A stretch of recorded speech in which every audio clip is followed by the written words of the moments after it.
Good morning to all of you. Dear student, let's continue chapter number 7 P block. In previous video, we discussed some important compound of nitrogen. In this order, we discuss first nitrogen compound is nitrogen gas and second nitrogen compound is ammonia. Today, we discussed third nitrogen important compound that is nitric acid. तो आज जो हम discuss करेंगे वो nitrogen का another important compound discuss करेंगे that is nitric acid. Nitric acid का formula क्या होता है दैट इज HNO3. इसके अलावा नाइट्रोजन जो होता है ये नाइट्रोजन बेटा कई सारे ऑक्सा एसिड्स बनाता है. कौन कौन से ऑक्सा एसिड्स बनाता है नाइट्रोजन? तो आप देख सकते हैं पहला जो है that is H2N2O2. That is H2N2O2, इसे हम कहते हैं hyponitrous acid. Second is HNO2 that is nitrous acid. और थर्ड जो है that is HNO3 that is nitric acid. ठीक है बेटा. तो इनमें सबसे ज़्यादा इम्पॉर्टेंट जो है वो है आपका नाइट्रिक एसिड. ये जो नाइट्रस एसिड होता है बेटा ये आपको इन सिटू करना पड़ता है. ठीक है, जहाँ कहीं भी इसकी नीड होती है ना हम वहाँ पर इसे बनवाते हैं, ये बनाया नहीं मिलता है. तो इस चैप्टर के अंदर आपके सिलेबस में केवल नाइट्रिक एसिड जो है ये है, इसके बारे में डिस्कस करेंगे. Among them nitric acid is the most important. अब नाइट्रिक एसिड जो है उसका स्ट्रक्चर जो है वो आपको याद होना चाहिए. नाइट्रिक एसिड का स्ट्रक्चर कुछ इस तरीके का होता है. इसमें नाइट्रोजन, इस नाइट्रोजन के साथ में देखिएगा ये जो स्ट्रक्चर है ये तो HNO2 का है. HNO2 का स्ट्रक्चर है. इससे नाइट्रोजन से एक डबल बॉन्ड O और एक क्या जुड़ी होती है सिंगल बॉन्ड O, उससे जुड़ा होता है H. That is HNO2. That is HNO2 का स्ट्रक्चर है ये. तो HNO3 में क्या करना है, एक ऑक्सीजन एक्स्ट्रा और आ गई है तो उसमें क्या होता है ये जो नाइट्रोजन है इसके साथ में वैलेंस शेल में कितने इलेक्ट्रॉन होते हैं? नाइट्रोजन के वैलेंस शेल में 5 इलेक्ट्रॉन्स होते हैं. 5 इलेक्ट्रॉन होते हैं. तो इन 5 इलेक्ट्रॉन में से नाइट्रोजन क्या करता है 1 2 3 4 5. तो क्या करता है अपने दो जो इलेक्ट्रॉन है ना उनके साथ ये ऑक्सीजन के साथ शेयरिंग करके बॉन्ड बना के जुड़ जाता है. एक जो इलेक्ट्रॉन उससे इस ऑक्सीजन के साथ शेयरिंग करके बॉन्ड बना के जुड़ जाता है. ऑक्सीजन के वैलेंस सेल में कितने इलेक्ट्रॉन होते हैं? ऑक्सीजन के वैलेंस सेल में होते हैं 6 इलेक्ट्रॉन. 1 2 3 4 5 6. एक से इसने इधर शेयरिंग कर ली और एक इलेक्ट्रॉन से इधर हाइड्रोजन से शेयरिंग करके जुड़ जाती है. ये आपके पास हो गया है क्या नाइट्रस एसिड. अब क्या होता है नाइट्रिक एसिड में एक ऑक्सीजन एक्स्ट्रा आ गई है ना तो ये नाइट्रोजन क्या करता है अपना ये जो लॉन पेयर है ना ये डोनेट कर देता है और उस ऑक्सीजन के साथ बॉन्डेड हो जाता है. That's right, that is structure of nitrous acid. ठीक है. अब इसकी दो तरीके की रेजोनेटिंग स्ट्रक्चर्स होती हैं. आप यहाँ पर देख सकते हैं इन रेजोनेटिंग स्ट्रक्चर्स को. ये नाइट्रोजन है, इस नाइट्रोजन के साथ एक ऑक्सीजन डबल बॉन्डेड, एक सिंगल बॉन्डेड और एक के साथ ये सिंगल बॉन्डेड. अब अगर हम इनका यहाँ पर फॉर्मल चार्ज कैलकुलेट करें तो इस ऑक्सीजन का फॉर्मल चार्ज 0 होगा. फॉर्मल चार्ज ये 11th क्लास में पढ़ा होगा. ठीक है. फॉर्मल चार्ज कैसे कैलकुलेट करते हैं तो बहुत सिंपल से इसका फॉर्मूला होता है फॉर्मल चार्ज को कैलकुलेट करने का. फॉर्मल चार्ज को कैलकुलेट करने का फॉर्मूला होता है किसी के भी वैलेंस सेल के इलेक्ट्रॉन, ठीक है ना, कितने होने चाहिए माइनस प्रेजेंट कितने हैं, प्रेजेंट वैलेंस इलेक्ट्रॉन. जैसे नाइट्रोजन के वैलेंस सेल में कितने इलेक्ट्रॉन होते हैं तो अगर आपको यहाँ से नाइट्रोजन का फॉर्मल चार्ज कैलकुलेट करना है तो नाइट्रोजन के वैलेंस सेल में कितने इलेक्ट्रॉन्स होते हैं तो नाइट्रोजन के वैलेंस सेल में बेटा 5 इलेक्ट्रॉन होते हैं बट प्रेजेंट कितने हैं. तो देखिएगा नाइट्रोजन के वैलेंस सेल में एक ये इलेक्ट्रॉन इसके पास है, एक ये वाला है, एक ये और एक ये, बाकी का है ही नहीं इसके पास, बाकी तो दूसरों के पास है. तो प्रेजेंट जो इलेक्ट्रॉन है वो कितने हैं वो है 4. तो 5 - 4 करोगे +1. तो यहाँ इस नाइट्रोजन पर जो फॉर्मल चार्ज है दैट इज +1. इस ऑक्सीजन पर अगर आप फॉर्मल चार्ज कैलकुलेट करोगे तो इस ऑक्सीजन को फिलहाल मैं फर्स्ट कह दूँ, इस ऑक्सीजन को सेकंड कह दूँ और इस ऑक्सीजन को मैं थर्ड कह दूँ. तो जो थर्ड नंबर वाली ऑक्सीजन है उस ऑक्सीजन के ऊपर अगर आप फॉर्मल चार्ज कैलकुलेट करोगे दैट राइट तो ऑक्सीजन के वैलेंस सेल में 6 इलेक्ट्रॉन होते हैं बट यहाँ कितने प्रेजेंट है तो काउंट कर लीजिए 1 2 3 4 5 6 और ये बॉन्डेड है ना तो इसके लिए भी एक इलेक्ट्रॉन होगा 7. तो यहाँ 7 इलेक्ट्रॉन प्रेजेंट है. 6 - 6 7 इज इक्वल टू -1। तो ये जो थर्ड वाली ऑक्सीजन इसके ऊपर -1 फॉर्मल चार्ज होगा। ऐसा क्वेश्चन भी कभी कभी आ जाता है। इस ऑक्सीजन पर कैलकुलेट करेंगे 1 2 3 4 5 6 ही होते हैं, 6 हैं, 6 - 6 इज इक्वल टू 0। इस ऑक्सीजन पर भी 0, हाइड्रोजन पर भी 0। ये लीजिए सेकंड स्ट्रक्चर जो है इसके रेजोनेटिंग स्ट्रक्चर उसमें देखिएगा जो आपकी ये जो ऑक्सीजन थी ये फर्स्ट है, ये सेकंड ऑक्सीजन है और ये थर्ड ऑक्सीजन थी। तो देखिएगा यहाँ पर जो थर्ड ऑक्सीजन उसके साथ सिंगल बॉन्ड था, जबकि यहाँ फर्स्ट ऑक्सीजन सेकंड ऑक्सीजन के साथ सिंगल बॉन्ड है। तो इसकी ये दो रेजोनेटिंग स्ट्रक्चर्स होती हैं। तो एग्ज़ाम में कई बार ये स्ट्रक्चर पूछ ली जाती है। स्ट्रक्चर का जो पॉइंट है ये आपको याद रखना है, बाकी का यहाँ से कुछ भी इम्पोर्टेंट नहीं है। नाइट्रिक एसिड का स्ट्रक्चर होने के बाद नेक्स्ट जो टॉपिक है हमारा वो है नाइट्रिक एसिड को बनाने के मेथड्स। ठीक है, preparation of nitric acid, that is next important point, preparation of nitric acid. Nitric acid को कैसे बनाया जाए sorry, in laboratory nitric acid is prepared by heating. क्या करना है आपको नाइट्रेट सॉल्ट लेना है, चाहे आप पोटेशियम नाइट्रेट लीजिएगा चाहे आप सोडियम नाइट्रेट लीजिएगा। ठीक है, और इसको किसके साथ ट्रीट करना है, कंसनट्रेट सल्फ्यूरिक एसिड डाल के हीट करना है। अब देखो सल्फ्यूरिक एसिड है ना, ये देखो HCl भी एसिड है, HNO3 भी एसिड है और H2SO4 भी एसिड है। बट यहाँ पे याद रखना है कि जो सल्फ्यूरिक एसिड है ये सबसे स्ट्रॉन्ग होता है, उससे वीक ये सब, और उससे भी वीक होता है ये। तो सल्फ्यूरिक एसिड है ना वो क्या करता है, इनका अगर कोई सॉल्ट बना है ना तो उस सॉल्ट को डिकम्पोज कर देता है। ठीक है, जैसे HNO3 है, इस HNO3 का सोल्ट बना हुआ है NaNO3। अब NaNO3 में अगर आप H2SO4 डाल करके हीट करोगे तो H2SO4 इसको डिकम्पोज कर देगा। दैट्स राइट, डिकम्पोज कर देगा। क्या बना देगा, यहाँ का Na जो है वो यहाँ आ जाएगा और यहाँ का H यहाँ आ जाएगा, जिससे सोडियम बाईसल्फेट बन जाएगा और HNO3 बन जाएगा। अगर बाई चांस यहाँ पर NaCl होता, NaCl, ठीक है, और अब H2SO4 डाल करके आप इसे हीट करते तो यहाँ पर भी यही काम होता, ये इसको डिकम्पोज कर देता। दैट्स राइट, यहाँ से HCl बन जाता आपका। ठीक है, जो कि आगे पढ़ना पड़ेगा। तो सल्फ्यूरिक एसिड से जो हल्के वाले या वीक जो एसिड है ना, ये हम बना सकते हैं इनके सॉल्ट्स के डिकम्पोजिशन से।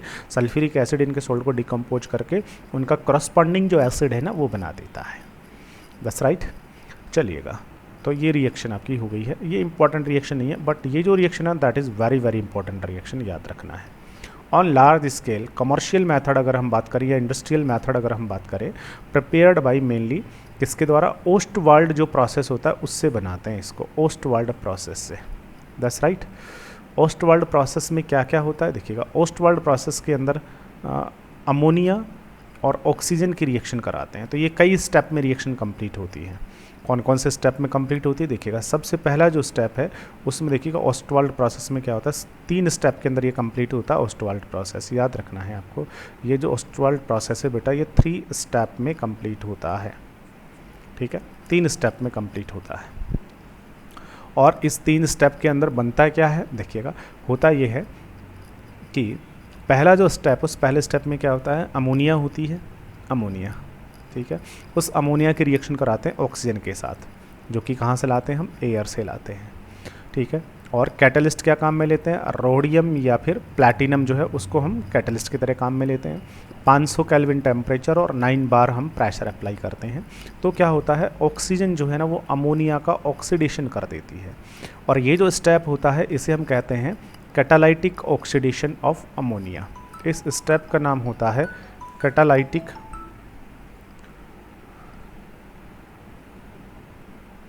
Oxidation of ammonia.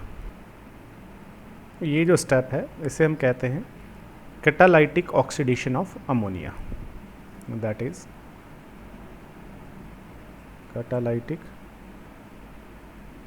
Oxidation of ammonia. इसमें अमोनिया का कैटलिस्ट की प्रेजेंस में ऑक्सीडेशन हो गया है। दैट्स राइट, यहाँ से ऑक्सीजन जो है वो इसका ऑक्सीडेशन कर देंगे अमोनिया का, जिससे क्या होगा, जिससे 4 जो नाइट्रोजन यहाँ के हैं वो 4 NO में कन्वर्ट हो गए।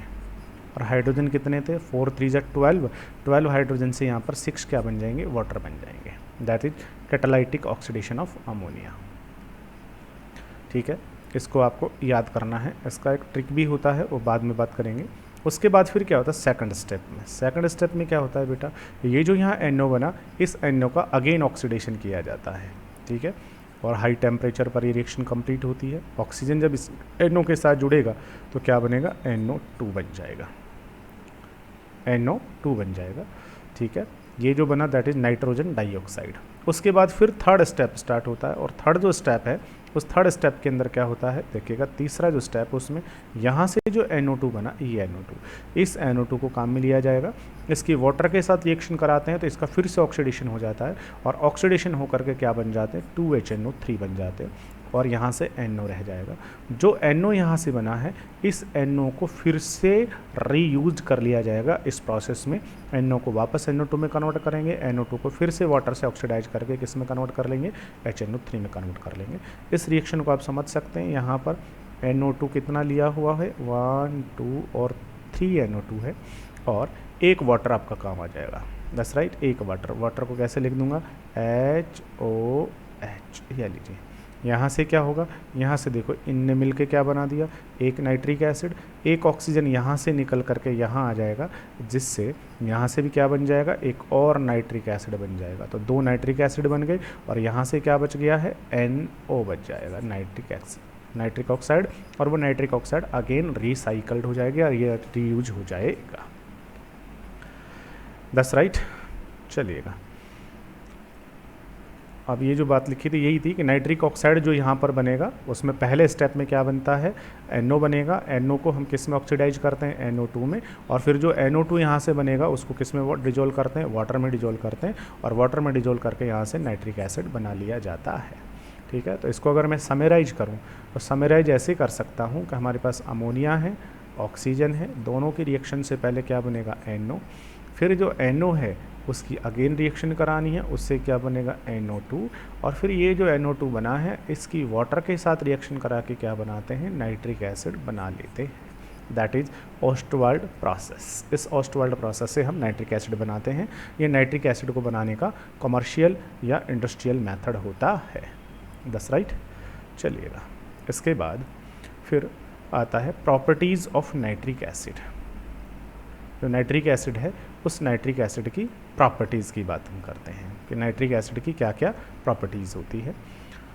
तो देखिएगा, पहले जो है ये इसकी फिजिकल प्रॉपर्टीज़ की हम बात करते हैं। नाइट्रिक एसिड की फिजिकल प्रॉपर्टीज़ की बात करते हैं। फिजिकल प्रॉपर्टी में सबसे पहला पॉइंट है, it is a colourless liquid, ठीक है। लेबोरेटरी में जो नाइट्रिक एसिड आता है वो अप्रॉक्स 68% बाई मास होता है, याद रखना है, बाई मास, ठीक है। और इसकी स्पेसिफिक ग्रेविटी जो है वो होती है इतनी। That's right. लेकिन ये भी कोई इंपॉर्टेंट पॉइंट नहीं है जो कि आपको याद करना है, ना ये इंपॉर्टेंट पॉइंट है। अब यहाँ से ये आपको थोड़ा सा पॉइंट जो है वो कंपटीशन के लेवल से याद रखना है कि इन गैसियस स्टेट, गैसियस जो स्टेट है उस गैसियस स्टेट में जो नाइट्रिक एसिड होता है इसका प्लानर स्ट्रक्चर होता है। That's right. अच्छा, अब यहाँ से इसकी केमिकल प्रॉपर्टी आती है, और केमिकल प्रॉपर्टी के अंदर, ये तो फिजिकल प्रॉपर्टी थी, केमिकल प्रॉपर्टी में यहाँ से देखिएगा, केमिकल प्रॉपर्टी में फर्स्ट पॉइंट देखिएगा, इन एक्वस सॉल्यूशन, अगर आपने नाइट्रिक एसिड को वाटर में डिजोल्व किया तो इसका जो एक्वस सॉल्यूशन है बिहेव आज a strong acid giving hydronium and nitrate ion, ठीक है। तो ये जो नाइट्रिक एसिड है इसका अगर आप एक्वस सॉल्यूशन बनाओगे, पानी में डालोगे, तो ये किसकी तरह बिहेव करता है, एक स्ट्रॉन्ग एसिड की तरह बिहेव करता है, क्योंकि जैसे इसको वाटर में डालोगे वाटर के साथ रिएक्ट करके क्या बना देता है, हाइड्रोनियम आयन और नाइट्रेट आयन बना देता है। और ये जो हाइड्रोनियम आयन बना है इसके कारण से ही ये किसकी तरह बिहेव करता है, स्ट्रॉन्ग एसिड की तरह बिहेव करता है। That's right. आपके पास में क्या था, HNO3 और वाटर।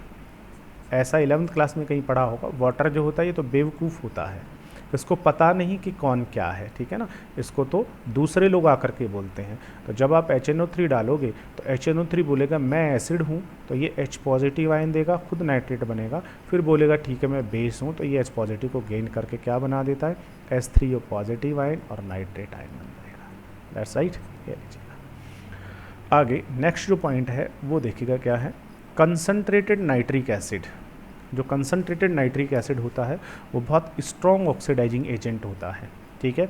अटैक मोस्ट मेटल, और फिर किसके ऊपर अटैक करता है, बहुत सारी मेटल्स पर अटैक करता है concentrated nitric acid, except noble जो मेटल्स होती है जैसे गोल्ड और प्लेटिनम है ना, उनके साथ रिएक्ट नहीं करता है, बाकी की बहुत सारी मेटल्स जो है उनके साथ ये रिएक्ट कर लेता है, ठीक है। अच्छा, अब सबसे इंपॉर्टेंट पॉइंट इस चैप्टर का स्टार्ट होता है या इस टॉपिक का, जो कि बहुत बार कंपटीशन में पूछा गया है, that is very very important point, ठीक है।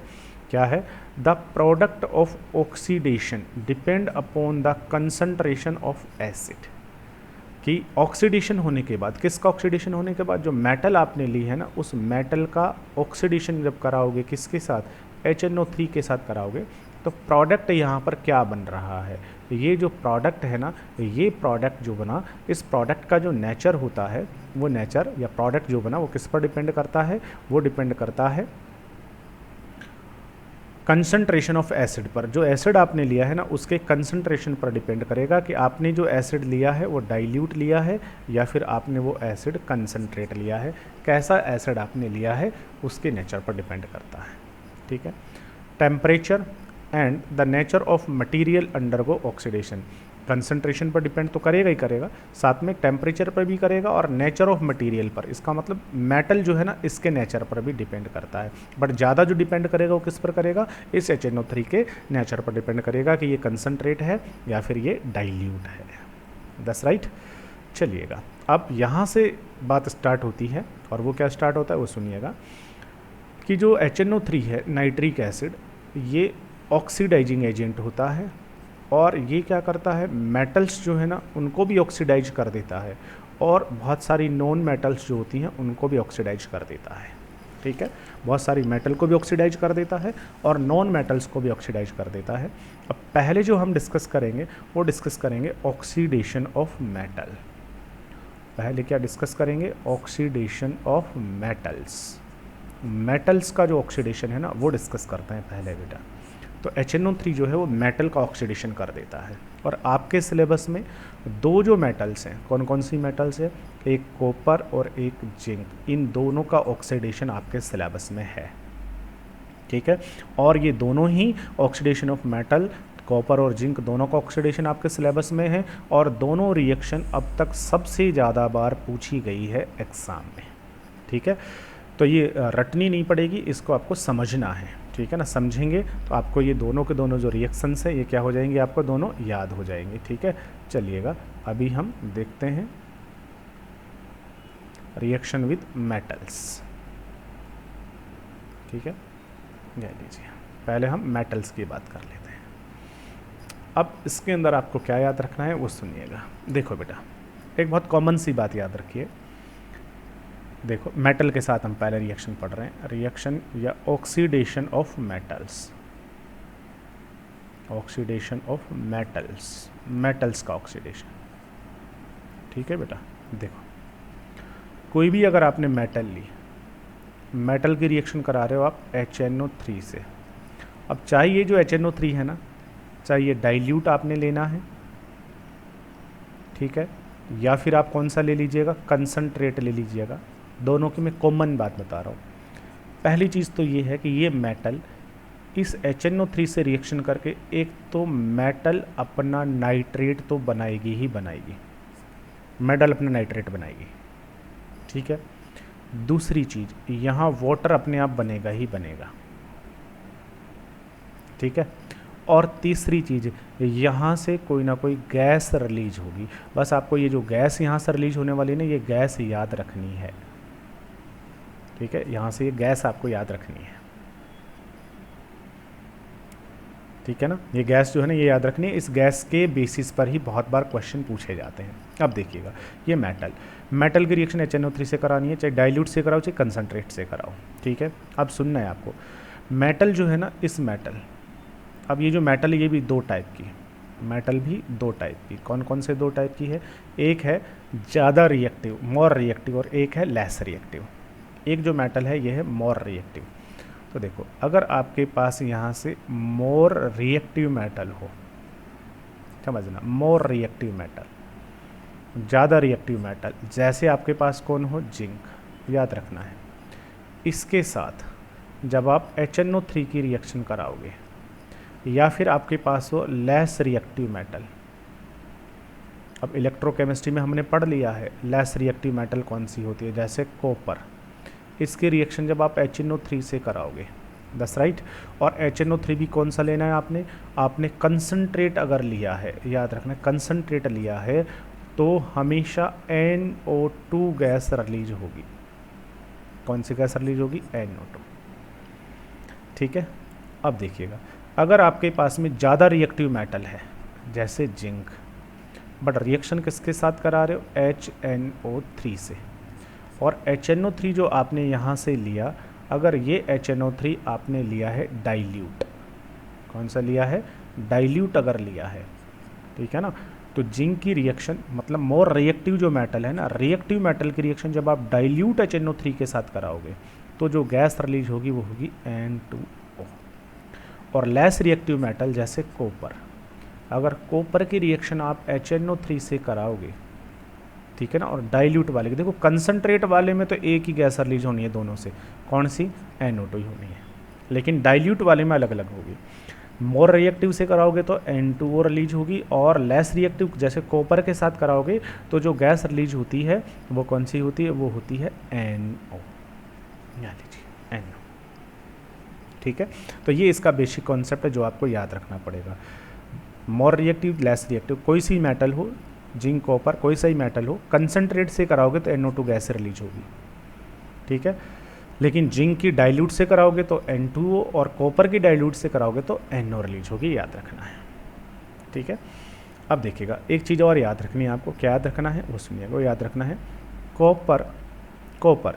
कॉपर 3 का 8 और जिंक 4 का 10, ऐसे याद बोलना है।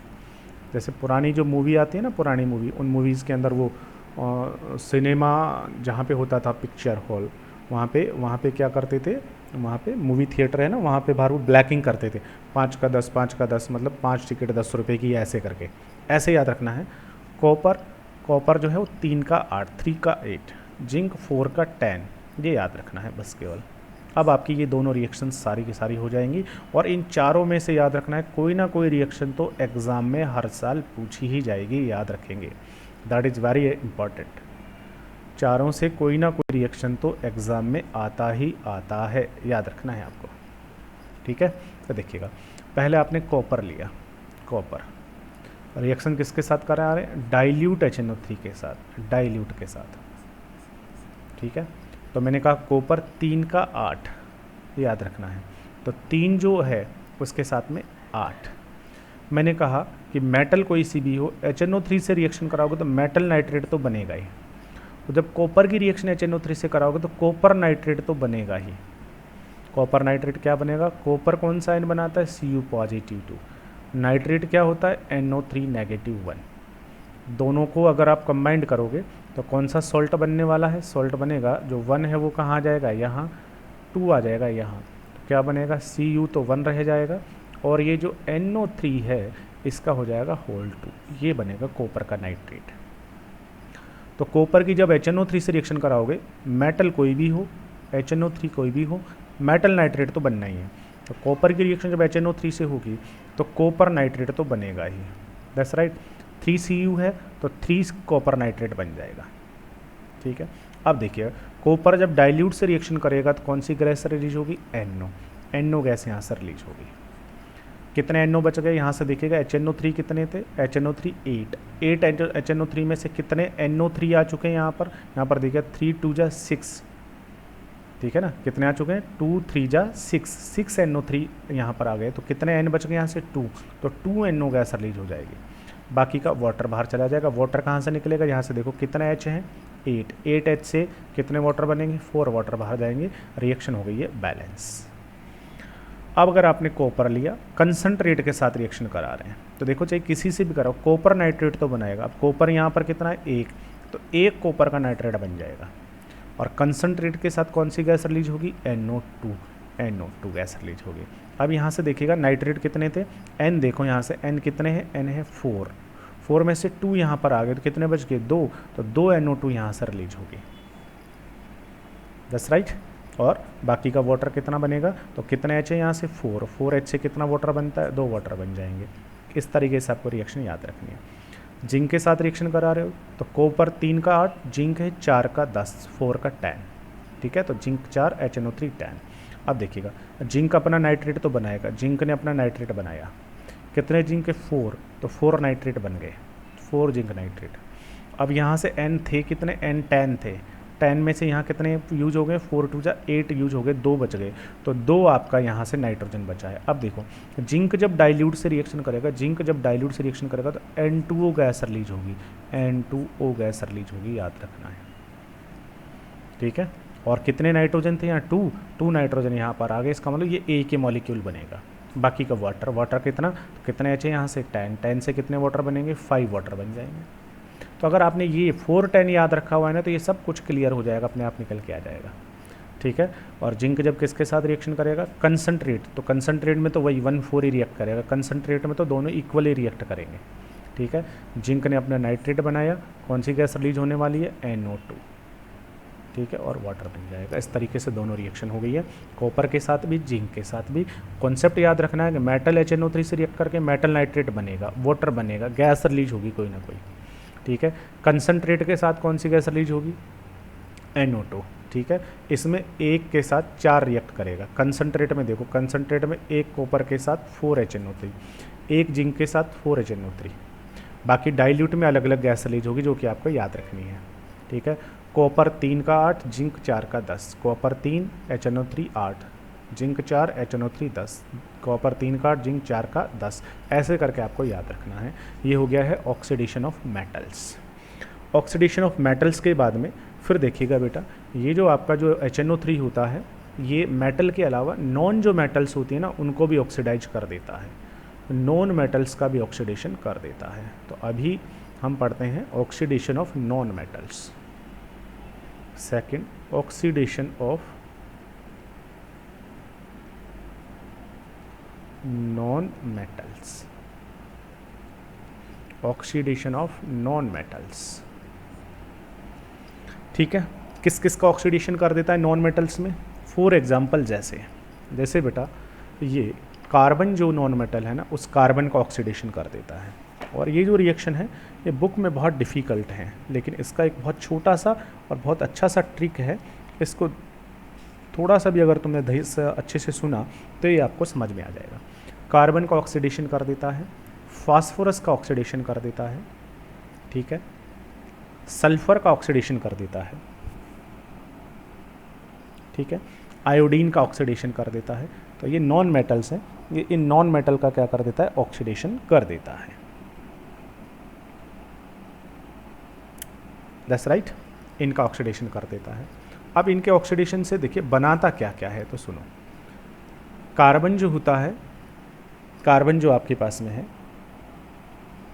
ठीक है, इस कार्बन का ऑक्सीडेशन करके बनाता है CO2, याद रखना है, कार्बन से बनाता है CO2। फॉस्फोरस जो होता है ये P4 के फॉर्म में पाया जाता है, फॉस्फोरस जो है आगे डिस्कस करेंगे, एलोट्रॉप्स ऑफ फॉस्फोरस में ये P4 के फॉर्म में पाया जाता है, और इसका ऑक्सीडेशन करके बनाता है S3PO4, ठीक है, ऑर्थोफॉस्फोरिक एसिड बनाता है S3PO4। सल्फर S8 के फॉर्म में पाया जाता है, इसका ऑक्सीडेशन करके बनाता है H2SO4, that's right, H2SO4।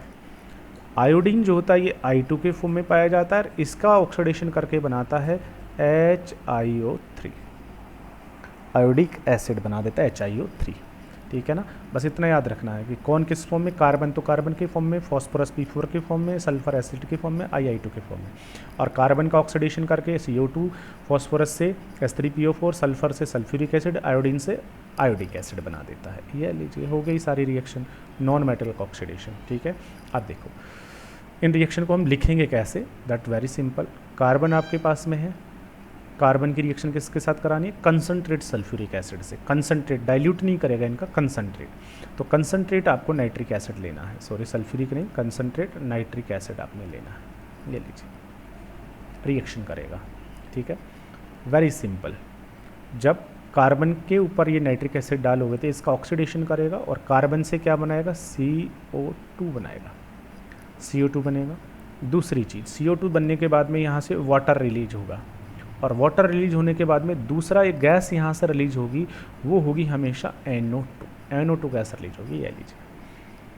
Same ऐसे ही अगर आपने सल्फ़र लिया है तो सल्फ़र जो है ना वो S8 होगा, दैट्स राइट। इसके ऊपर आपने क्या करना है, कंसनट्रेट नाइट्रिक एसिड डालना है, तो ये इसका ऑक्सीडेशन करेगा और इसका ऑक्सीडेशन करके प्रोडक्ट क्या बनने वाला है, तो सल्फ़र जो है उससे बनेगा H2SO4, साथ में क्या बनेगा, वाटर, और कौन सी गैस रिलीज होगी यहाँ से, NO2। ठीक है। फॉस्फोरस अगर आपके पास में है P4, इसके ऊपर अगर आपने सल्फ्यूर नाइट्रिक एसिड आपने डाला कंसनट्रेट, ठीक है, तो क्या होगा, यहाँ से फॉस्फोरस क्या बनाएगा, S3PO4 बनाएगा, S3PO4 बनाएगा, साथ में वाटर और साथ में कौन सी गैस रिलीज होगी, NO2 गैस रिलीज होगी, दैट्स राइट। अगर आपके पास में आयोडीन है, आयोडीन I2, ठीक है, इसके ऊपर आपने क्या डाला, कंसनट्रेट नाइट्रिक एसिड, ठीक है, रिएक्शन करके क्या बनाएगा, HiO3, साथ में क्या बनेगा, वाटर, और साथ में क्या बनेगा, NO2। तो देखो सबके सबसे यही प्रोडक्ट बनने वाले, कार्बन से CO2 बनने वाला है, फॉस्फोरस से S3PO4, सल्फर से H2SO4, I से HiO3, ठीक है, वाटर सब में रिलीज बनेगा और साथ में NO2 जो गैस है वो सब में रिलीज होगी, ये देखिए। अब इनका बैलेंस इक्वेशन क्या होगा, तो बैलेंस जो इक्वेशन है ना, that very simple balance equation, देखिएगा, C से CO2 बना, CO2 में कार्बन का ऑक्सीडेशन नंबर निकाल लो कितना है, कार्बन का जो ऑक्सीडेशन नंबर है ना ये है प्लस का 4 है ना, तो यहाँ HNO3 जो है ना इसके 4 मॉलिक्यूल आपको लेने पड़ेंगे, बस, ठीक है। अब रिएक्शन को बैलेंस कर लीजिए, कार्बन यहाँ 1 है तो 1 CO2 बन गया, 4 HNO3 है, 4 HNO3 से देखना यहाँ पर N कहाँ है, N कितने यहाँ से, N यहाँ पर 4 है ना, तो 4 ही बनेगी NO2, चलो 4 ही NO2 हो गया। वाटर कितने बनेंगे, वाटर चेक कर लो, वाटर बनेंगे H से, H कितने यहाँ पर, H हैं 4 H से कितने वाटर बनेंगे, 2 वाटर, बस हो गई रिएक्शन बैलेंस। यहाँ देखते हैं, अच्छा यहाँ सल्फर कितने हैं, 8, तो यहाँ सल्फ्यूरिक एसिड ऐसे 8 बनेंगे, याद रखना है, ठीक है। सल्फ्यूरिक एसिड में सल्फर का ऑक्सीडेशन नंबर कैलकुलेट करो, सल्फर का ऑक्सीडेशन नंबर अगर यहाँ से निकालोगे तो निकल जाएगा प्लस का 6 है ना, तो देखो एक सल्फर का प्लस का 6 है और ऐसे सल्फर है कितने, 8, तो आठों का मिलाओगे कितना हो जाएगा, 8 6 जा 48, तो यहाँ से जो HNO3 आपको लेने ना, ये HNO3 लेने 48 लेने हैं, that's right, that is very simple, 48 HNO3 लेने। अब 48 HNO3 में देखो N कितने, 48, तो 48 ही क्या बाहर जाएगी, NO2, 48 ही NO2 कहाँ चला जाएगा, बाहर चला जाएगा।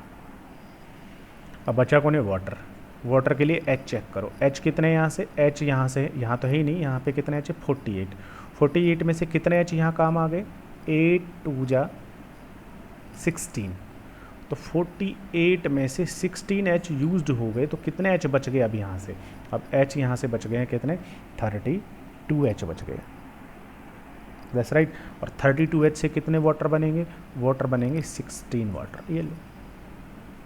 सेम ऐसे यहाँ पर क्या होगा, फॉस्फोरस कितने यहाँ पे 4, तो ऐसे मॉलिक्यूल कितने बनेंगे, 4 बनेंगे, पहली बात तो, दैट्स राइट। फॉस्फोरस का यहाँ ऑक्सीडेशन नंबर कैलकुलेट करो, फॉस्फोरस का यहाँ ऑक्सीडेशन नंबर कैलकुलेट करोगे तो कितना आएगा, प्लस का 5 आएगा, लेकिन ये तो अकेले फॉस्फोरस का है एक का, ऐसे तो 4 मॉलिक्यूल है ना, तो 4 मॉलिक्यूल में टोटल कितना हो गया, 4 5 जा 20 हो गया, तो 20 हो गया, तो 20 आपको लेने पड़ेंगे नाइट्रिक एसिड, दैट्स राइट। अब 20 नाइट्रिक एसिड है तो 20 N है यहाँ से, तो 20 क्या बनेगी, NO2, ले लो। अब वाटर कैलकुलेट करना है, वाटर के लिए आपको हाइड्रोजन काम मिलो, हाइड्रोजन कितने यहाँ से, 20 हाइड्रोजन है, 20 में से यहाँ कितने काम आ गए, 4 3 जा 12 काम आ गए, 12, तो कितने बच गए, 8 से कितना वाटर बनेगा, 4 वाटर, ये लो, ठीक है बेटा। सेम ऐसे ही यहाँ पर हो जाएगा, I2 कितने हैं, 2, तो ऐसे मॉलिक्यूल 2 बनेंगे। यहाँ पर आयोडीन का ऑक्सीडेशन नंबर निकालिए, आयोडीन का ऑक्सीडेशन नंबर कितना है, प्लस का 5, अब ये हमने कैलकुलेट करना सीख लिया है बहुत पहले, 5 2 जा 10, 10 हो गया टोटल ऑक्सीडेशन नंबर, तो 10 ही आपको ये लेना है यहाँ से। 10 आपके पास आ गया। अब 10 से कितने n है यहाँ पर 10, तो 10 ही क्या बनेगी NO2। ठीक है, 10 NO2 हो गया। वाटर कैलकुलेट करना है तो देखिएगा कितने H है यहाँ से 10H। 10 में से 2H यहाँ पर आ गए, कितने बच गए 8H, और 8H से कितने वाटर बनेंगे 4 वाटर बन जाएंगे। That's right. इस तरीके से हम क्या कर सकते हैं, इन रिएक्शन को बैलेंस कर सकते हैं। ये हो गया है ऑक्सीडेशन ऑफ नॉन मेटल्स। तो नाइट्रिक एसिड जो होता है बेटा ये मेटल और नॉन मेटल दोनों का ऑक्सीडेशन कर देता है। मेटल में किस किस का पढ़ना है, कॉपर का और जिंक का पढ़ना है। कॉपर का किसके साथ पढ़ना है, कंसनट्रेट HNO3 से भी और डाइल्यूट HNO3 से भी, याद रखना है।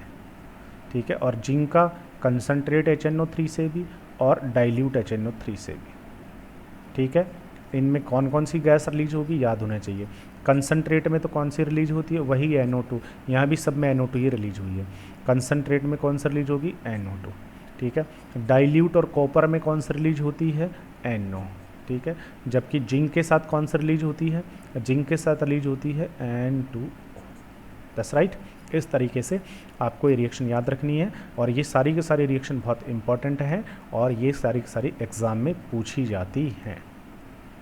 दैट्स राइट, एग्ज़ाम में पूछी जाती हैं, ये आपको याद रखना है। ठीक है, ये हो गया है इसका ऑक्सीडाइजिंग नेचर। अब इसके बाद में ऑक्सीडाइजिंग नेचर होने के बाद में एसिडिटी हो गई, ऑक्सीडाइजिंग नेचर हो गया। ऑक्सीडाइजिंग नेचर के बाद में अब हम नेक्स्ट टॉपिक जो है वो डिस्कस करते हैं, और जो नेक्स्ट पॉइंट है वो है हमारा नेक्स्ट जो पॉइंट है नाइट्रिक एसिड का ही नेक्स्ट जो पॉइंट है वो है brown ring test. Brown ring test, ये जो ब्राउन रिंग टेस्ट वाली रिएक्शन है ये एग्ज़ाम के लिए भी इम्पोर्टेंट है और प्रैक्टिकल में तो आपको ये करना ही पड़ेगा। प्रैक्टिकल में ये जो टेस्ट है ना ये आपको करना ही पड़ेगा प्रैक्टिकल के अंदर। क्यों करना पड़ेगा और यहाँ हम इसे क्यों डिस्कस कर रहे हैं, डिस्कस इसलिए कर रहे हैं बेटा क्योंकि जो नाइट्रिक एसिड होता है ना उस नाइट्रिक एसिड में क्या होता है नाइट्रेट आयन होता है। ठीक है, और प्रैक्टिकल जब आप करोगे तो प्रैक्टिकल में आपको ये जो नाइट्रेट आयन है ना इस नाइट्रेट आयन का टेस्ट आपको करना पड़ेगा, और इसका जो टेस्ट होता है उसका नाम होता है ब्राउन रिंग टेस्ट। ठीक है, पहले इसका मैकेनिज्म सुन लीजिए, इस टेस्ट को करते कैसे हैं देखिएगा। अगर आपके पास एक टेस्ट ट्यूब हो और आपको कहा जाए कि भाई ये जो टेस्ट ट्यूब है इस टेस्ट ट्यूब के अंदर नाइट्रेट आयन प्रेजेंट है, ये जो टेस्ट ट्यूब है इसमें नाइट्रेट आयन प्रेजेंट है। अब इसको कंफर्म कैसे करें, अगर नाइट्रेट आयन यहाँ पर है तो कंफर्म करने के लिए क्या करते हैं इसके अंदर हम फ्रेशली प्रिपेयर्ड अभी जो हमने बनाया है ना वो फ्रेशली प्रिपेयर्ड फेरस सल्फेट का सॉल्यूशन डालते हैं, FeSO4 का सॉल्यूशन डालते हैं। जो FeSO4 डालते हैं उससे यहाँ पर हमें फेरस आयन मिलेंगे, और डालने के बाद फिर क्या करते हैं, फिर बेटा ये जो टेस्ट ट्यूब है ना इस टेस्ट ट्यूब की बिल्कुल वॉल के साथ में, ये जो टेस्ट ट्यूब है इस टेस्ट ट्यूब के बिल्कुल वॉल जो है ना इस वॉल के साथ साथ में हम क्या करते हैं यहाँ पर वॉल के साथ साथ में कंसनट्रेट्स H2SO4 जो है वो ऐड करते हैं। तो जैसे ही यहाँ पर कंसनट्रेट H2SO4 ऐड करेंगे तो यहाँ से H पॉजिटिव आयन आएंगे, और जैसे यहाँ से आएगा और जहाँ ये दोनों के दोनों सॉल्यूशन मिलेंगे ना इस फिगर में देखिए जहाँ ये दोनों सॉल्यूशन मिलेंगे वहाँ पर एक ऐसी ब्राउन कलर की रिंग बन जाएगी। That's right, that is brown ring. और ये जो ब्राउन रिंग है ना ये ब्राउन रिंग नाइट्रेट आयन को प्रूव करती है। ठीक है, अब ये ब्राउन रिंग बनी कैसे है, किसके कारण से बनी है, तो देखिएगा कैसे क्या रिएक्शन होती है। तो देखो सबसे पहले आपने क्या करना है, यहाँ पर नाइट्रेट आयन तो प्रेजेंट होना ही चाहिए आपका, तो नाइट्रेट आयन तो आपका यहाँ पर प्रेजेंट है ऑलरेडी पहले से। अब आपने क्या किया, फ्रेशली प्रिपेयर्ड फेरस सल्फेट डाला, तो जो फेरस सल्फेट डालोगे उससे यहाँ पर क्या होंगे फेरस आयन होंगे, फेरस आयन यहाँ पर होते हैं। और ये जो वॉल है इस वॉल के साथ साथ टेस्ट ट्यूब की वॉल के साथ साथ में आपने सल्फ्यूरिक एसिड डाला जिससे H पॉजिटिव आयन मिलेंगे, H पॉजिटिव आयन मिलेंगे। अब ये क्या करेंगे यहाँ से ये जो नाइट्रेट आयन है इसको रिड्यूस करेंगे दोनों मिलकर, इसका रिडक्शन करेंगे, इसका मतलब जो फेरस आयन है उसका ऑक्सीडेशन हो जाएगा, उसका रिडक्शन हो रहा है तो इसका मतलब ये इसको क्या कर रहे हैं ऑक्सीडाइज कर रहे हैं। ठीक है, तो ये जो नाइट्रेट आयन होता है ये नाइट्रेट आयन किस में ऑक्सीडाइज रिड्यूस हो जाता है NO में, इससे NO बन जाता है। ठीक है। और जो फेरस आयन है ये किस में ऑक्सीडाइज हो जाते हैं, फेरिक आयन में। और कितने H यहाँ पर हमने लिए बैलेंस करने के लिए हमने लिए 4H। 4H क्या करते हैं, इसकी 2 ऑक्सीजन को कैप्ट करके क्या बना देते हैं, 2 वाटर। अब देखिएगा इस सॉल्यूशन में क्या बन गया, इस सॉल्यूशन में बन गया NO क्या होता है, नाइट्रिक ऑक्साइड NO। और NO जो है वो एक लीगेंड भी होता है, मतलब अपने लोन पेयर डोनेट भी करता है। अब क्या होता है, ये जो टेस्ट ट्यूब है, इस टेस्ट ट्यूब में जो बचे हुए Fe पॉजिटिव 2 आयन्स है ना, वो सारे के सारे नहीं, पहले जो Fe पॉजिटिव 2 आपने तो फेरस सल्फेट डाला है तो बहुत सारे Fe पॉजिटिव 2 आयन है, तो कुछ जो Fe पॉजिटिव 2 आयन्स है वो तो इसमें कन्वर्ट हो गए Fe पॉजिटिव 3 में। बाकी के जो बचे हुए Fe पॉजिटिव 2 आयन्स होते हैं ना, वो Fe पॉजिटिव 2 आयन्स बचे हुए जो हैं वो। और यहाँ एक्वस सॉल्यूशन है तो यहाँ पर क्या होगा, वाटर तो होगा ही होगा। और साथ में यहाँ से क्या बना, NO। यहाँ से जो NO बनता है ये सब आपस में रिएक्ट कर लेते हैं और वाटर के 5 मॉलिक्यूल NO का एक और Fe एक आपस में रिएक्ट करके एक कॉम्प्लेक्स कंपाउंड बना देते हैं, जिसमें इस आयरन के साथ 5 तो वाटर मॉलिक्यूल और एक NO इसके साथ बॉन्डेड होता है। ये एक कॉम्प्लेक्स कंपाउंड बना देते हैं और ये जो कॉम्प्लेक्स कंपाउंड बनता है एक्चुअल में यही ब्राउन कलर का होता है, जिसकी यहाँ क्या बन जाती है, रिंग बन जाती है। That's right. तो फर्स्ट स्टेप ये रिएक्शन का जिसमें NO बनेगा, सेकंड स्टेप ये इस रिएक्शन का है। तो इसको चाहे आप ऐसे लिख दो और चाहे ऐसे लिख लो, तो आई थिंक ये ज़्यादा ईजी रहेगा। Fe पॉजिटिव आयन जो कि बचे हुए हैं, रिमेनिंग जो बच गए हैं जिनका कि ऑक्सीडेशन नहीं हुआ है वो वाले, और वाटर वहाँ पर प्रेजेंट है, NO आपस में रिएक्ट करके दिस कॉम्प्लेक्स कंपाउंड का फॉर्मेशन करेंगे। और इस कॉम्प्लेक्स कंपाउंड का नाम होता है, ऐसे हम कोऑर्डिनेशन कंपाउंड में सीखेंगे, यहाँ याद रख लीजिए, पेंटा एक्वो नाइट्रोसो आयरन सेकंड सल्फेट। ये दोनों के मिलने की जो पोजीशन है ना, इंटरफेस बिटवीन द सॉल्यूशंस, ठीक है, of acid layer indicate the presence of nitrate ion in solution. ठीक है, ये जो ब्राउन कलर की रिंग बनेगी दोनों के मिलने की पोजीशन पर, इंटरफेस पर, उसको हम क्या कहेंगे, ब्राउन कलर की रिंग बनी। और ये ब्राउन कलर की रिंग बनना अपने आप में प्रूव कर रहा है कि यहाँ पर कौन सा आयन प्रेजेंट है, नाइट्रेट आयन प्रेजेंट है। ये होता है नाइट्रेट आयन का टेस्ट। ये प्रैक्टिकल में करना भी है और थ्योरी में आपको यहाँ पर ये याद भी रखना है, एग्जाम में रिएक्शंस पूछी जाती है। बस राइट, चलिएगा, ये हो गया है नाइट्रिक एसिड की नेक्स्ट रिएक्शन। इस तरीके से हमने जो अभी डिस्कस किया है वो डिस्कस किया है केमिकल। अब डिस्कस करते हैं हम uses of nitric acid. Nitric acid के क्या क्या यूज होते हैं, हालांकि एग्ज़ाम में ये बिल्कुल भी नहीं पूछा जाता, ठीक है ना। बस आप सीधा सीधा सा इसमें से मेन पॉइंट है वो याद कर लें, कुछ याद भी करने की ज़रूरत नहीं है, नहीं आता है, बस थोड़ा सा इसको रीड कर लें। The major uses of nitric acid is the manufacture of ammonium nitrate. ठीक है, अमोनियम नाइट्रेट, आपको पता है अमोनियम नाइट्रेट, अभी कोई एक देश था जिसके अंदर अमोनियम नाइट्रेट रखा हुआ था और वहाँ पर ब्लास्ट हो गया था। ठीक है, एंड फर्टिलाइजर्स बनाते नाइट्रेट वाले, ठीक है, एक्सप्लोजिवली होता है अमोनियम नाइट्रेट। ठीक है, it also use for the preparation of nitroglycerin, ठीक है ना, ट्राई नाइट्रोटोलुइन TNT, ये भी एक्सप्लोजिव होता है। ऑर्गेनिक नाइट्रो कंपाउंड बनाने में काम आता है नाइट्रिक एसिड। ठीक है, other major use are in pickling of stainless steel, etching of metal and an oxidizer in rocket fuels में भी ये काम आता है। पिकलिंग का मतलब क्या है, it is the removal of a thin layer of metal from the surface of stainless steel की सरफेस से मेटल को रिमूव करने के काम आता है। ईचिंग में क्या होता है, इट्स ट्रेडिशनली मेथड है ये, यूजिंग स्ट्रॉन्ग एसिड को काम में लेते हैं to cut into the unprotected parts of a metal surface. ठीक है, जो अनप्रोटेक्टेड पार्ट है मेटल सरफेस का, वहाँ से डाल देंगे तो वहाँ से क्या हो जाएगा, कट करने के काम भी आता है। ठीक है, दैट इज इचिंग। ये हो गया है नाइट्रिक एसिड का यूजेस। इस तरीके से नाइट्रिक एसिड जो था वो हमारा कंप्लीट हो गया है। एक बार इस पूरे नाइट्रिक एसिड को हम दोबारा से एक बार रिवाइज कर लेते हैं कि हमने इसमें एक्चुअल में क्या क्या डिस्कस किया है। ठीक है, देखिए हमने क्या क्या डिस्कस किया है, तो अगर आपको थोड़ा सा रिवाइज कराऊँ तो देखो हमने यहाँ से डिस्कस किया था, सबसे पहले जो नाइट्रिक एसिड जो था उस नाइट्रिक एसिड का स्ट्रक्चर हमने डिस्कस किया था। स्ट्रक्चर डिस्कस होने के बाद से स्ट्रक्चर हमने डिस्कस किया था, अभी ब्लर कर रहा है, थोड़ा क्लियर होने दीजिए इसे। देखिए हमने जो डिस्कस किया, सबसे पहले नाइट्रिक एसिड का जो स्ट्रक्चर था वो स्ट्रक्चर हमने डिस्कस किया। स्ट्रक्चर डिस्कस करने के बाद इसको बनाने के मेथड्स, जिसमें हमने एक तो इसके सॉल्ट से बनाया था इसको, ठीक है, इसका हमने सॉल्ट लिया था, नाइट्रेट सॉल्ट की सल्फ्यूरिक एसिड से रिएक्शन करके बनाया था। और दूसरी जो रिएक्शन थी, दूसरा मेथड था, that is very important, Ostwald process. ये 3 स्टेप में कंप्लीट हुआ था, ठीक है। पहले अमोनिया से NO बनाया, NO से NO2 और NO2 से हमने नाइट्रिक एसिड बनाया था। उसके बाद फिर आगे थी प्रॉपर्टी में पहले फिजिकल प्रॉपर्टी थी, बट इसमें कोई इंपॉर्टेंट पॉइंट नहीं था। फिर इसकी केमिकल प्रॉपर्टी में हमने कहा कि इसका जो एक्वस सॉल्यूशन होता है वो एसिडिक होता है, ठीक है। उसके बाद में इसकी दूसरी प्रॉपर्टी थी, वो थी ऑक्सीडाइजिंग नेचर। ये एसिडिक होने के साथ में ऑक्सीडाइजिंग नेचर का होता है, और ये मेटल और नॉन मेटल दोनों को ऑक्सीडाइज कर देता है। जिसमें सबसे इंपॉर्टेंट रिएक्शन इस चैप्टर की अब तक की आई थी, वो थी मेटल का ऑक्सीडेशन, जिसमें कॉपर और जिंक दोनों का ऑक्सीडेशन हमने कराया था विद डाइल्यूट एंड कंसनट्रेट, और अलग अलग गैस जो थी वो रिलीज हुई थी। इसमें मैंने कहा था आपको याद रखना है, कंसनट्रेट के साथ 1 का 4 है, कॉपर जो है वो 3 का 8 होता है, और जिंक जो है वो 4 का 10 होता है। बस ये आपको याद रखना है।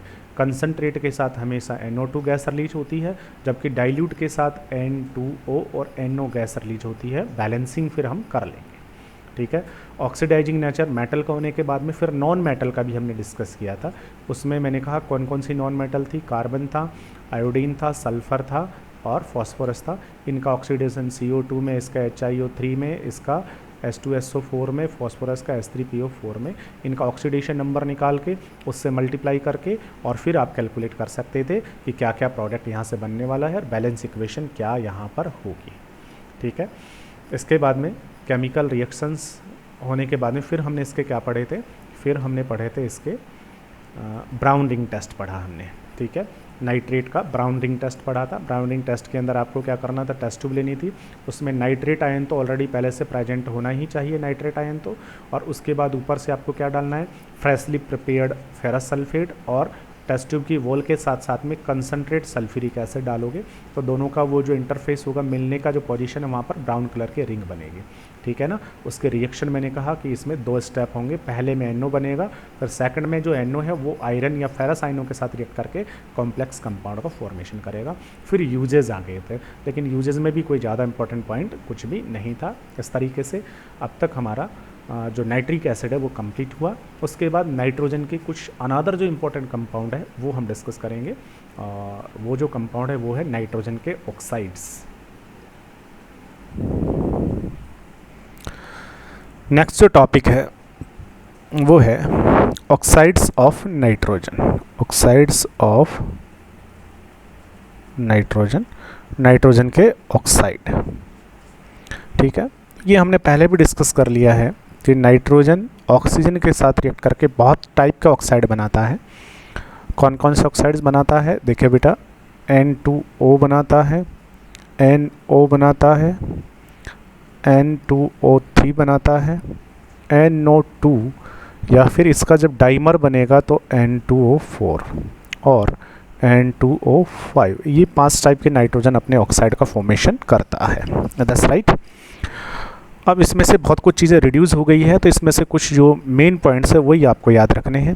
सबसे पहले तो आपको इनका नाम याद रखना है। N2O, इसका नाम होता है डाई नाइट्रोजन, नाइट्रोजन 2 है और 1 ऑक्सीजन है, इसलिए डाई नाइट्रोजन ऑक्साइड। यहाँ नाइट्रोजन का अगर आप ऑक्सीडेशन नंबर कैलकुलेट करेंगे तो +1 आएगा, इसलिए हम इसको नाइट्रोजन फर्स्ट ऑक्साइड भी कह सकते हैं। और इसका जो कॉमन नेम होता है वो होता है नाइट्रस ऑक्साइड, नाइट्रस ऑक्साइड। इसको हम लाफिंग गैस भी कहते हैं। क्या कहते हैं बेटा, इसको लाफिंग गैस भी कहते हैं, ठीक है ना। वेलकम मूवी वाली, कौन सी वाली, वेलकम मूवी में देखिए ना आपने, फर्स्ट जो पार्ट था उसमें लाफिंग गैस भी कहते हैं इसको, ठीक है। कैसी होती है ये, कलरलेस गैस होती है और न्यूट्रल होती है। ये हमने प्रीवियस वीडियो में डिस्कस किया है, एसिडिक न्यूट्रल वाला। हमने कहा था कि जो ऑक्सीडेशन नंबर जब हाई हो जाएगा तो यहाँ +5 ऑक्सीडेशन नंबर है, यहाँ +4 ऑक्सीडेशन नंबर है, यहाँ +3 ऑक्सीडेशन नंबर है, यहाँ +2 और यहाँ +1। तो हाई ऑक्सीडेशन नंबर वाले जो होते हैं ये कैसे होते हैं, एसिडिक होते हैं, और लो वाले कैसे होते हैं, न्यूट्रल होते हैं, ठीक है। तो ये न्यूट्रल होगा, न्यूट्रल होता है। सेकंड जो है NO, NO का नाम है नाइट्रोजन मोनोऑक्साइड, क्योंकि एक ही ऑक्सीजन है इसलिए, या फिर ऑक्सीडेशन नंबर 2 है तो इसको बोलेगा नाइट्रोजन सेकेंड ऑक्साइड। ठीक है, इसका दूसरा कॉमन नेम क्या होता है, इसे हम नाइट्रिक ऑक्साइड भी कहेंगे, nitric oxide, that is nitrous oxide, that is nitric oxide. ठीक है, ये भी कलरलेस गैस न्यूट्रल होती है, तो ये दोनों न्यूट्रल होते हैं, याद रखना है। अब सेकंड जो है वो है N2O3, इसमें 2 नाइट्रोजन इसलिए डाई नाइट्रोजन, और ऑक्सीजन 3 है ना, so it called try oxide. Here oxidation number of nitrogen is positive 3, so its another name is nitrogen third oxide. That's right. In this compound, oxidation number of nitrogen is higher, so its nature is acidic. That's right. Both are neutral, but it is acidic. ठीक है, it is blue color solid. That is blue color solid. Number 4 is NO2.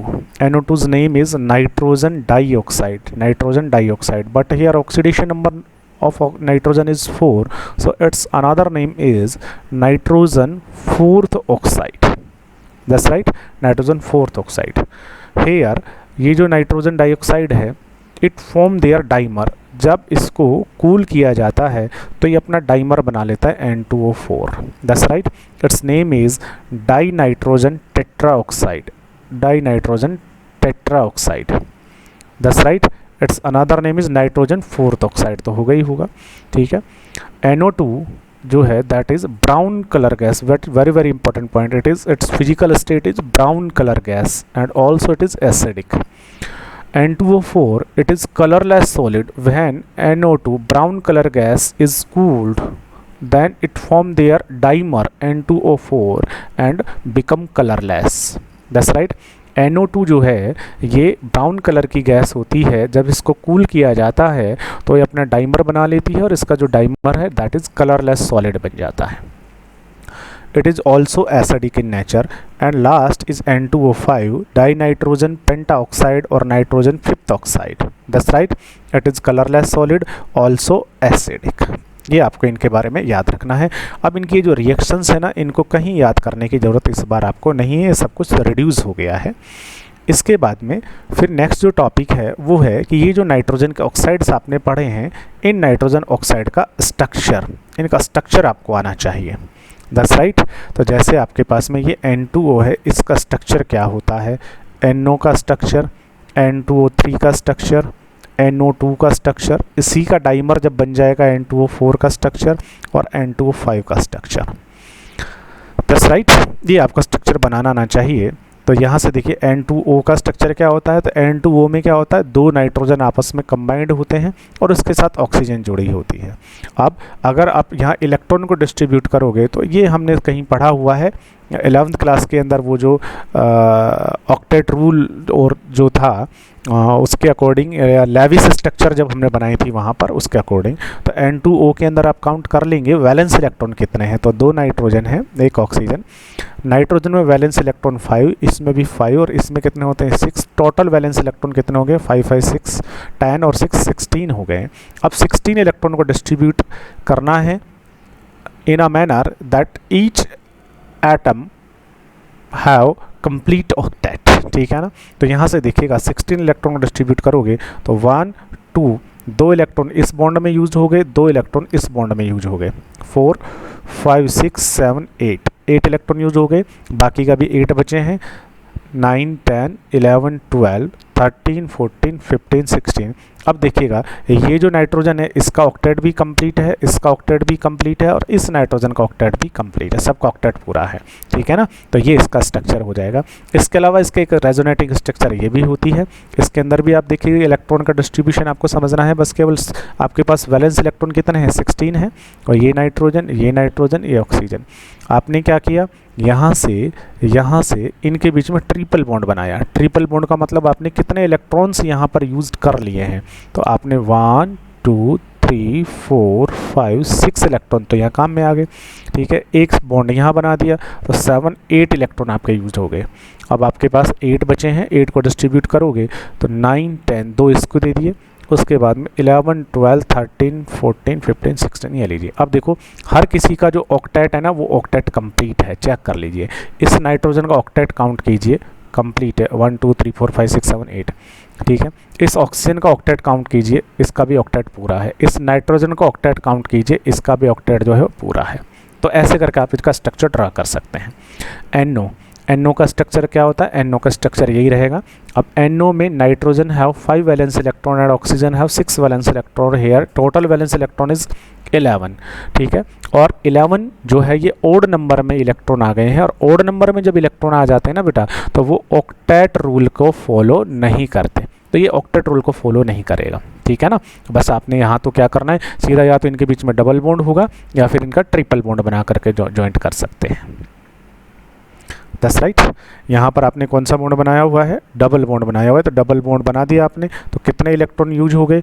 1 2 3 4 electron तो आपके हो गए हैं used. Total valence electron 11 में से कितने यहाँ पर यूज हो गए? 1 2 3 4 के बाद कितने बच गए? 11 से 4 के 7 बच गए। 7 को डिस्ट्रीब्यूट करोगे तो 1 2 2 इसको दिए, 3 4 5 6 7। या फिर क्या कर सकते हो, अब देखिएगा किसका ऑक्टेट कैसा है। इसका ऑक्टेट क्या हुआ? इसका ऑक्टेट काउंट कीजिए। इसका ऑक्टेट में 1 2 3 4 5 6 7 8 9 हो गया, एक इलेक्ट्रॉन एक्स्ट्रा हो गया। तो हमने कहा एक इलेक्ट्रॉन इसको दे दें, इसको दे दोगे तो अब देखो इसका ऑक्टेट जो है वो तो कंप्लीट है, बट इसका ऑक्टेट अब कंप्लीट नहीं है, ठीक है ना। तो ये दो इसके स्ट्रक्चर होती है। N2O3 का स्ट्रक्चर कैसे बनाएंगे? N2O3 का स्ट्रक्चर आप बना देंगे इस तरीके से, 2 नाइट्रोजन इन दोनों का आपस में कंबाइंड करना है, या लीजिए, ठीक है। अब 3 ऑक्सीजन है यहाँ पर, 3 ऑक्सीजन, तो एक नाइट्रोजन के साथ आपने डबल ऑक्सीजन, एक के साथ सिंगल ऑक्सीजन को बॉन्डेड कर देना है, ठीक है। दूसरी रेजोनेटिंग स्ट्रक्चर में क्या करना है, यहाँ दोनों डबल बॉन्ड वाली इधर है तो एक डबल बॉन्ड वाली इधर बना दिए। इलेक्ट्रॉन को डिस्ट्रीब्यूट करना आप आई थिंक कर ही लोगे। कितने इलेक्ट्रॉन है यहाँ से? तो देखिएगा 2 नाइट्रोजन है तो दोनों के ऊपर हो गए 10 इलेक्ट्रॉन, और ऑक्सीजन 3 है तो कितने हो गए यहाँ से? 6 6 6 18 इलेक्ट्रॉन। टोटल कितने हो गए? 28 इलेक्ट्रॉन हो गए। 28 को डिस्ट्रीब्यूट करोगे आप यहाँ से, 28 को डिस्ट्रीब्यूट करते हैं, 1 2 हो गया, 3 4 हो गया, 5 6 7 8 9 10 11 12 हो गया। 12 के बाद 13 14 15 16 17 18 19 20 21 22 23 24 25 26 हो गए पूरे। 28 होना चाहिए ना, 26 और उसके बाद 27 28, या लीजिए ऑक्टेट कैलकुलेट कर लीजिए। आई थिंक इसका ऑक्टेट भी कंप्लीट है, इसका ऑक्टेट भी कंप्लीट है, इसका ऑक्टेट भी कंप्लीट है, इस नाइट्रोजन का ऑक्टेट भी कंप्लीट है, इस नाइट्रोजन का ऑक्टेट भी कंप्लीट है, सबका ऑक्टेट कंप्लीट है। ऐसे आप डिस्ट्रीब्यूट कर देंगे। NO2 फिर से ये ऑक्टेट रूल को फॉलो नहीं करेगा, क्योंकि NO2 में क्या है, ये लीजिए, nitrogen have 5 valence electron, both oxygen have 6 2 12, it means 17 electron. फिर से क्या हो गया है, ऑड नंबर में इलेक्ट्रॉन आ गए, और ऑड में आते ही ऑक्टेट रूल फॉलो नहीं होगा। तो इसकी स्ट्रक्चर क्या होती है, ये नाइट्रोजन है 1 अनपेयर्ड इलेक्ट्रॉन, एंड दोनों ऑक्सीजन जो है उनके पास में ऑक्टेट कंप्लीट होगा, लॉन पेयर्स होंगे, ठीक है। अब यहाँ पर एक क्वेश्चन पूछा जाता था कि ये NO2 जो है ना, ये NO2 अपना डाइमर बना लेता है। क्यों बनाता है डाइमर? N2O4 बना देता है। क्यों? क्योंकि each nitrogen have 1 unpaired electron, this nitrogen also है 1 अनपेयर्ड इलेक्ट्रॉन। सो ये अपने अपने इलेक्ट्रॉन को क्या कर लेंगे, पेयरिंग कर लेंगे, और पेयरिंग करने के लिए दोनों क्या हो जाते हैं, कंबाइंड हो जाते हैं, और कंबाइंड होकर के क्या बना देते हैं, N2O4 बना देते हैं, ठीक है। N2O5 में क्या करना है, बस ये जो NO2 है यहाँ पर, इनके बीच में एक ऑक्सीजन और डाल दीजिए, N2O5 का स्ट्रक्चर आ जाएगा। तो आपको इन सब का स्ट्रक्चर बनाना आना चाहिए। अगर आप एक बार प्रैक्टिस करोगे तो आप इनका स्ट्रक्चर बनाना सीख जाओगे। इसके साथ ही जो आपका 15 ग्रुप चल रहा था, 15 ग्रुप में जो nitrogen, phosphorus, arsenic, antimony, bismuth, ये जो थे, इनमें भी नाइट्रोजन के जो इम्पोर्टेंट कंपाउंड हम पढ़ रहे थे, वो नाइट्रोजन के इम्पोर्टेंट कंपाउंड फिनिश हो गए। तो हमने प्रीवियस वीडियो में नाइट्रोजन का इम्पोर्टेंट कंपाउंड डिस्कस किया है, नाइट्रोजन गैस, फिर हमने डिस्कस किया है अमोनिया, उसके बाद हमने डिस्कस किया है नाइट्रिक एसिड, दैट्स राइट, और उसके बाद हमने डिस्कस किया है नाइट्रोजन के ऑक्साइड्स, दैट्स राइट। ये आपके नाइट्रोजन के इम्पोर्टेंट जो कंपाउंड्स हैं वो पूरे हो गए हैं। इसके बाद हम डिस्कस करेंगे some important compounds of phosphorus, phosphorus के इम्पोर्टेंट कंपाउंड्स को, जो कि हम नेक्स्ट वीडियो के अंदर डिस्कस करेंगे, some important compound of phosphorus, that's right. Okay, thank you.